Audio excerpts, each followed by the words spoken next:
Mesdames et messieurs, bonjour et bienvenue dans cette minute pédagogique consacrée à un spectacle écrit et mis en scène par Joël Pomera. Il s'agit de la grande et fabuleuse histoire du commerce. Alors tout d'abord, je vous propose de découvrir l'univers de Joël Pomera et son parcours bien évidemment, pour ensuite nous attacher à la pièce qui nous concerne, la grande et fabuleuse histoire du commerce, à la distribution, et enfin, je vous proposerai des pistes pédagogiques pour apprécier le spectacle avec vos élèves. Ainsi, quel est le parcours de Joël Pomera ?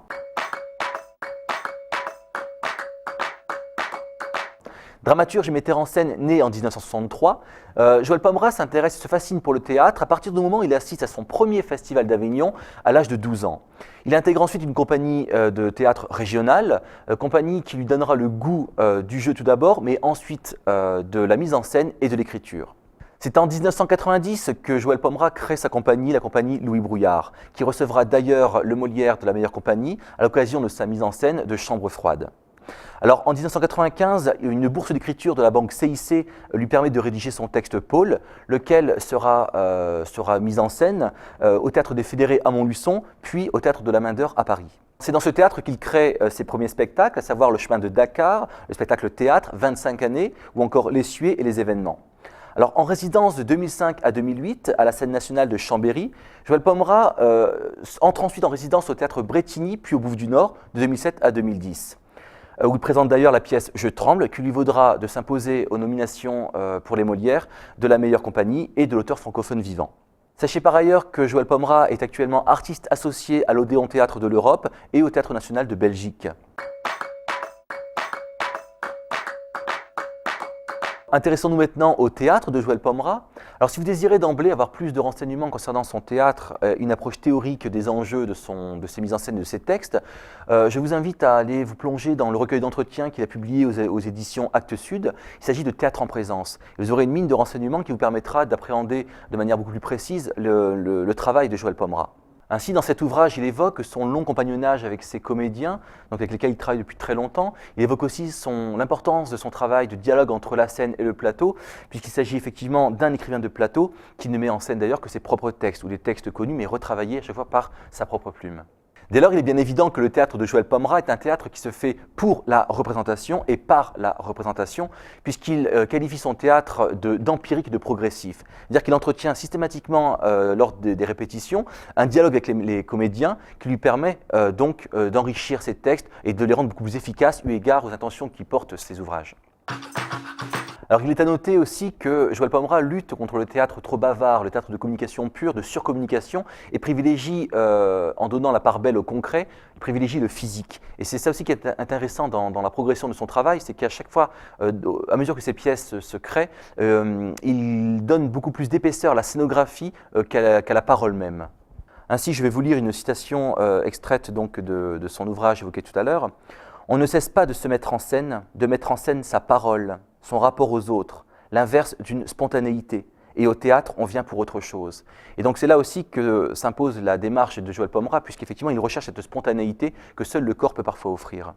D'autre part, le théâtre de Joël Pomera se caractérise aussi par une volonté de laisser libre cours à l'imagination, ce qui a d'ailleurs justifié et motivé sa volonté d'être dramaturge et metteur en scène plutôt que comédien, puisqu'il préfère ne pas se laisser soumettre au désir d'une autre personne et au contraire justement pouvoir laisser s'épanouir sa propre imagination.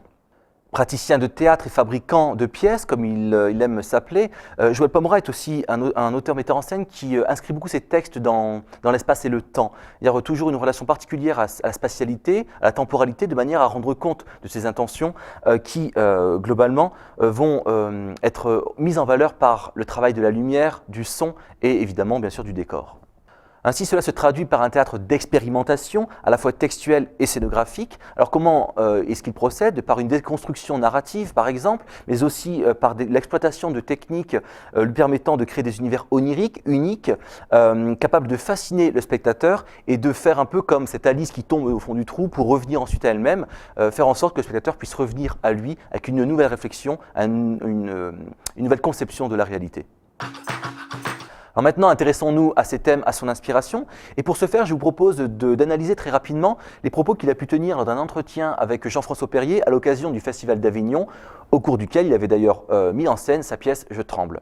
Alors voici ses propos.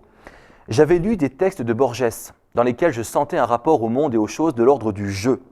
Ces récits, ces contes jouaient avec le sens profond du monde et des choses, avec les symboles, avec les événements humains, en faisant un jeu poétique et intellectuel qui envisageait la philosophie, le savoir, la métaphysique comme des pièces d'un jeu d'échecs. La vie devenait un magnifique jeu d'échecs, poursuit-il, où l'on peut gagner ou perdre, où l'on peut faire des bons et des mauvais coups. J'étais en même temps fasciné et choqué, car je voyais dans son œuvre les prémices d'un cynisme. Aujourd'hui, je m'entends revendiquer la notion de jeu et je suis capable de mettre en scène les sentiments humains, les problématiques humaines, en considérant tout ça à la fois comme un jeu, mais aussi dans le rapport au jeu, souffrance, tragédie, dénonciation du bien et du mal, la mort, la vie, le réel, l'imaginaire.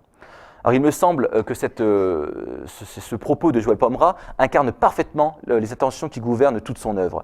Effectivement, on va voir que les thèmes qui sont les plus travaillés dans ces textes relèvent toujours de l'humain, mais pas seulement de l'humain qu'on peut avoir en vision écran par distanciation, mais au contraire de l'humain travaillé de l'intérieur. Toutes les situations que Joël Pomera va mettre en scène sont toujours à même de faire surgir dans l'extérieur ce que l'humain peut avoir à l'intérieur. En effet, ces pièces tentent souvent de saisir l'humain, alors dans son rapport au monde évidemment, à l'autre, à la cellule familiale, la cellule professionnelle, vous allez le voir après avec le spectacle de la grande et fabuleuse histoire du commerce, toujours dans l'idée de faire surgir des rivalités, mais aussi des consensus. Et c'est cette complexité des humains qui lui permet justement de créer cette théâtralité qui est si intéressante. Alors il écrit d'ailleurs aussi, dans l'ouvrage que j'évoquais par ailleurs, « Le théâtre est un lieu possible d'interrogation et d'expérience de l'humain ». Alors, expérience de l'humain, je crois que c'est vraiment l'expression qui doit résumer toute l'œuvre de Joël Pomera. Pour ceux qui connaissent les œuvres, le travail de Joël Pomera, ils ont sans doute remarqué que Joël Pomera travaille beaucoup aussi sur les contes, qu'il retravaille à sa façon de manière à pouvoir faire surgir son idée de l'humain. Alors justement, sa façon d'envisager le conte renoue aussi avec le quotidien systématiquement, c'est-à-dire que le conte est inscrit dans une temporalité qui est la nôtre et qui lui permet justement de faire surgir toutes ces idées.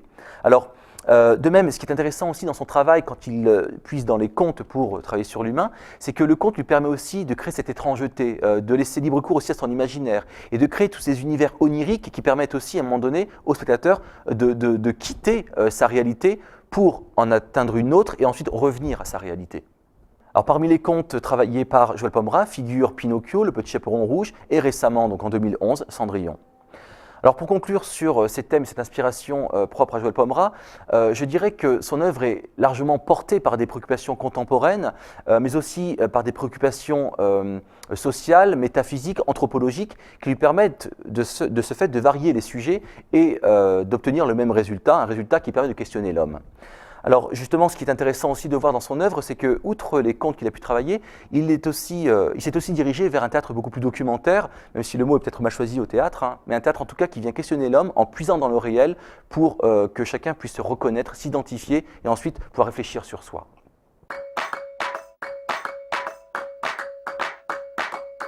La grande et fabuleuse histoire du commerce.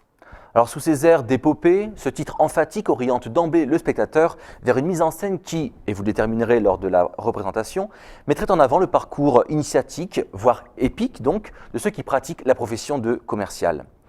Et pourtant ce sujet prosaïque et banal peut légitimer ces grands airs, pris par le titre, par le traitement qu'en fait Joël Pomera, et c'est ce que j'invite à découvrir maintenant. Alors, ce qu'il faut savoir peut-être pour commencer aussi sur ce point, c'est que Joël Pomera a écrit ce texte à partir d'entretiens qui ont été faits par une sociologue auprès de commerciaux de porte-à-porte. Et c'est à partir de ça qu'il a pu donc élaborer un travail quasi documentaire, réaliste, puisque tout le produit est né d'une réelle confrontation au domaine dont il parle. En effet, c'est une véritable fresque que nous propose ici Joël Pomera, qui met le spectateur face à 5 représentants de commerce qui rentrent d'une journée harassante après avoir tenté de convaincre, vainement ou non, des clients de la valeur de leurs produits. Alors évidemment, nous assistons donc à ce post-travail, c'est-à-dire à ce moment où les différents commerciaux vont pouvoir discuter de leur journée en classant d'une part les winners et les losers évidemment, et pouvoir se mettre en concurrence face aux résultats obtenus. Ainsi, il est des faibles, il est des forts, mais il est surtout des êtres en concurrence qui s'égratignent le moins dans un face-à-face, après une journée à tenter d'enrichir les stratégies argumentatives auprès de clients pas forcément agréables, comment les convaincre par le mensonge, la duperie ou la flatterie. Et de ce fait, dans ce spectacle, on assiste à ce processus d'aliénation de ces commerciaux idéologues qui tentent par tous les moyens d'être le vainqueur, d'être plus fort que le collègue, ce qu'on retrouve notamment dans le spectacle pour les années 2000. Les années 2000, en effet, puisque Joël Pomera va travailler sur deux temporalités en proposant aux spectateurs une partie du diptyque qui se déroule dans les années 60 et une autre partie dans les années 2000. Alors effectivement, c'est à interroger, puisque nous avons dans les années 60 une sorte de corporation de ces commerciaux qui sont plutôt solidaires, alors que dans les années 2000, on arrive à une sorte de concurrence permanente entre les différents commerciaux qui sont en quête de chiffres. Les années 60 d'une part, les années 2000 de l'autre, on est loin du « il était une fois » du conte, on est loin aussi de l'onirisme présent dans les autres mises en scène de contes de Joël Pomera. Au contraire, nous avons ici un spectacle qui relève du théâtre documentaire, tout au moins réaliste. À ce titre, je vais vous lire un propos tenu par Joël Pomera lors de son intervention auprès du public de la Comédie de Béthune. Voici cette phrase. « Le commerce est emblématique de notre humanité, qui en est imprégnée. Il modèle les relations humaines et la pensée de nos relations. J'essaie d'être un observateur, de ne pas mettre en avant mes opinions, de rendre compte honnêtement des choses et de laisser la place à celui qui regarde pour juger. » Je pense que ce propos qu'il a tenu résume parfaitement ses intentions dans cette pièce qui, effectivement, n'exhorte pas un jugement tranchant, péremptoire sur ce qu'il se passe. Au contraire, il laisse réfléchir le spectateur par rapport à ce qu'il voit et ce qui est d'ailleurs tiré de la réalité. Et c'est en cela aussi que, du coup, l'on sent bien évidemment les thématiques centrales de Joël Pomera qui, ici, se résument dans l'expression même des relations humaines. Alors pour terminer sur le contenu de cette pièce, je tenais à souligner aussi le fait que le commerce n'était pas un thème nouveau pour Joël Pomera, puisqu'il avait déjà travaillé sur ce domaine, sur cet univers, avec notamment sa trilogie Au monde d'une seule main et Les Marchands, lesquels interrogeaient déjà le monde du travail. Intéressons-nous maintenant à la scénographie proposée par Éric Soyer pour cette grande et fabuleuse histoire du commerce.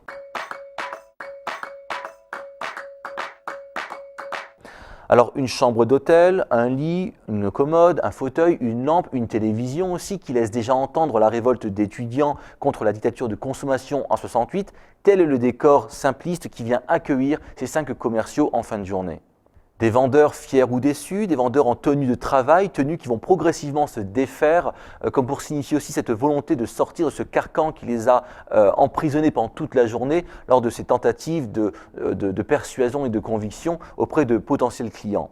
Alors pour éclairer ces comédiens qui pourraient être aisément interchangeables étant donné leur costume, nous avons une lumière qui pourrait être le temps, une lumière assez diffuse et assez obscure somme toute, qui permet aussi de signifier cette temporalité, le fait que nous nous retrouvons en fin de journée pour évoquer ces victoires et ces défaites. Alors pour incarner ces commerciaux, Joël Pomera a fait appel à de fidèles compagnons, avec notamment Patrick Bréby, comédien, metteur en scène diplômé de l'école d'art dramatique de Liège. Vous avez aussi Hervé Blanc, qui est un fidèle de Pomera depuis 1995, puisque vous l'avez peut-être vu dans Paul, dans Pinocchio aussi, ou encore dans Je tremble 1. Mais aussi Éric Forter, Ludovic Molière, qui jouait dans Le Petit Chaperon Rouge par exemple, ou encore Jean-Claude Perrin. Et bien après ces quelques éléments concernant Joël Pomera et sa pièce ainsi que la scénographie et la distribution, je vous propose maintenant quelques pistes pédagogiques vous permettant d'apprécier ou en tout cas d'exploiter au mieux ce spectacle avec vos élèves.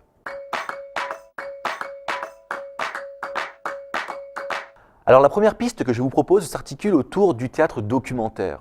On observe effectivement depuis quelques années un regain pour le théâtre documentaire, comme si la société, l'état actuel de la société, exhortait les artistes à s'orienter vers une nouvelle approche du théâtre qui puisse permettre aux spectateurs de réfléchir à l'état même de cette société. Alors effectivement, ce registre de représentation qui gagne de plus en plus les faveurs des artistes pose quand même des questions, puisqu'on peut essayer de voir avec les élèves les raisons justement pour lesquelles, à un moment donné, on se détourne des pièces de théâtre pour aller directement au cœur du réel. Et je pense que ce questionnement est intéressant parce que vous serez à même d'expliquer à l'élève l'impact que peut avoir le théâtre sur le spectateur, eu égard aux problèmes qui régissent notre société. Toutefois, il est à souligner une différence notable avec entre le théâtre documentaire et le cinéma documentaire. En effet, si le cinéma documentaire propose une vision écran de ce qui se passe dans la société, le théâtre documentaire va, par les choix qu'il va opérer, va proposer une vision qui relève plus de l'intérieur de l'humain, de manière justement à montrer ces êtres qui sont pris dans telle ou telle réalité. Et c'est là que c'est intéressant aussi, à mon avis, de travailler avec les élèves, puisqu'effectivement, ce théâtre documentaire et en l'occurrence la pièce qui nous est proposée, va aller au plus profond des êtres, de manière à ce que chacun puisse réfléchir par lui-même. Et là, on rejoint donc les propos que tenait Joël Pomera, que j'ai lu par ailleurs, concernant le thème du commerce et le fait qu'il s'agisse de relations humaines et qu'il n'y avait pas de processus, que Joël Pomera n'imposait pas de point de vue au spectateur, au contraire, il exhortait à une réflexion très personnelle sur les événements. D'autre part, vous pouvez aussi intéresser les élèves aux différents traitements qui permettent d'appréhender le réel et voir un petit peu comment s'opère la différence de traitement artistique de cette même réalité. Et je pense que là, vous allez pouvoir du coup vous orienter aussi vers des œuvres, des romans, des œuvres du naturalisme ou du réalisme, et c'est de voir en quoi chaque genre ou chaque art peut parvenir à transmettre autre chose de la réalité, en tout cas une transmission à sa manière. Alors enfin, concernant le théâtre documentaire, si vous voulez intéresser les élèves à ce thème, pour des TPE par exemple aussi, pourquoi pas, vous pouvez aussi aller voir le travail de Peter Weiss, qui est vraiment le père du théâtre documentaire. Et je pense que de ce point de vue-là, vous allez pouvoir confronter les différentes thématiques, les différents traitements aussi de la réalité dans le théâtre. Alors au-delà de ce théâtre documentaire, vous pouvez peut-être aussi faire réfléchir vos élèves à l'impact que peut avoir cette pièce, et notamment sur la critique par exemple du néolibéralisme, pour ceux qui sont en sciences économiques et sociales par exemple, mais aussi sur l'aliénation que va imposer somme toute le commerce de nos jours. Là je pense à des élèves qui sont en STG par exemple, ou à des BTS commerce. Enfin je crois que cette pièce peut avoir un impact particulier dans la réflexion sur l'homme et sur ce que le travail peut faire sur son identité propre. D'autre part, d'un point de vue beaucoup plus pratique, et la pratique du théâtre cette fois, je pense qu'il serait intéressant de demander à des élèves de jouer des petites scènes à deux dans lesquelles l'un devrait vendre à l'autre un produit par tous les moyens possibles. Et on verrait effectivement que lorsque l'élève veut convaincre l'autre d'acheter un produit, il va s'épuiser dans la stratégie argumentative pour arriver à un moment donné à mentir, à trouver d'autres systèmes, d'autres stratégies qui lui permettent justement de convaincre ou de persuader. Cet exercice est donc un exercice d'argumentation, un exercice aussi de mise en scène, un exercice vraiment très théâtral parce qu'il demande une fibre commerciale ou en tout cas un jeu de commercial qui va permettre de faire surgir des capacités peut-être chez l'élève auxquelles il ne pense pas. Ainsi, ces situations de communication sont très particulières et en l'occurrence, si vous vous aventurez dans cet exercice avec vos élèves, je vous invite peut-être à choisir des mises en scène autour d'objets invendables. Et je pense que là, vous allez pouvoir faire surgir chez l'élève des choses auxquelles donc, il ne songe pas évidemment a priori, mais aussi l'aider à sortir des clichés. Voilà, c'est pas la même chose s'il vend un aspirateur qu'une brosse à dents usagée par exemple. Et je pense que de ce point de vue-là, vous allez pouvoir vous amuser tout en travaillant avec eux la compétence orale, compétence écrite s'ils préparent avant, l'improvisation aussi le cas échéant, et puis en même temps sa capacité à mentir pour pouvoir vendre. Alors tout autre sujet maintenant, tout à l'heure j'évoquais le fait que dans le théâtre documentaire, nous avions des personnages qui étaient beaucoup plus réalistes que dans le conte par exemple. Alors il serait intéressant aussi, si vous voulez des textes complémentaires, de prendre des extraits de textes dans lesquels nous avons des héros qui relèvent bien effectivement de l'épopée par exemple, en tout cas des grands héros du théâtre, même classique pourquoi pas, et à côté des héros voire anti-héros qui relèvent plus de notre réalité, et voir un petit peu comment se traduit justement ce changement, cette évolution du grand héros traditionnel au héros auquel nous avons affaire dans la pièce, notamment de Joël Pomera. De ce point de vue-là, justement, vous pouvez lire l'ouvrage de Jean-Pierre Ingard sur le personnage de théâtre et vous aurez vraiment une mine d'or pour pouvoir élaborer une séquence autour de cette idée du héros. Alors pour terminer sur ces pistes pédagogiques, j'évoquais tout à l'heure le fait que le travail de Joël Pomera était un travail d'anthropologue. Alors il faut savoir que Joël Pomera s'est beaucoup intéressé à l'œuvre de François Flahault, qui est un philosophe et anthropologue français, anthropologue qui a beaucoup réfléchi sur la société et l'humain en remettant en cause ce qu'on a pensé pendant très longtemps, notamment au XVIIIe siècle, sur le fait que l'homme précédait la société ou la société précédait l'homme. Alors justement, ce philosophe considère dans son travail que la société précède l'individu, donc c'est elle qui le forge. Et de ce fait, vous allez pouvoir voir que dans ces œuvres, nous avons toute une réflexion autour de l'identité, notamment, et de ce processus dans lequel l'homme entre dès sa naissance, et sous différentes manières. Vous avez un ouvrage par exemple sur les scènes de ménage où il reprend les 12 phrases qui se disent dans les disputes ménagères de manière à essayer de voir ce que ça produit chez l'autre. Et en l'occurrence, il écrit dans une de ses œuvres « D'une manière générale, nous désirons faire mal lorsque nous y voyons une occasion d'augmenter notre sentiment d'exister ». C'est exactement ce qui se passe aussi dans la pièce avec ces commerciaux qui se vantent l'un l'autre, parce que diminuer l'autre par rapport à ses défaites, par rapport à ses échecs, c'est aussi en même temps exister soi avec son orgueil pour montrer notre victoire. Donc du coup, il y a tout un travail à faire aussi avec ça, que ce soit en philosophie ou en économie et sociale, évidemment. Et bien voilà, c'en est terminé de cette minute pédagogique consacrée au spectacle de Joël Pomera, La grande et fabuleuse histoire du commerce. Alors si vous désirez davantage de renseignements, vous pouvez me contacter sur turquet@lephénix.fr. Quoi qu'il en soit, n'oubliez pas qu'exploiter un spectacle avec vos élèves, c'est aiguiser leur esprit critique et en faire des spectateurs actifs.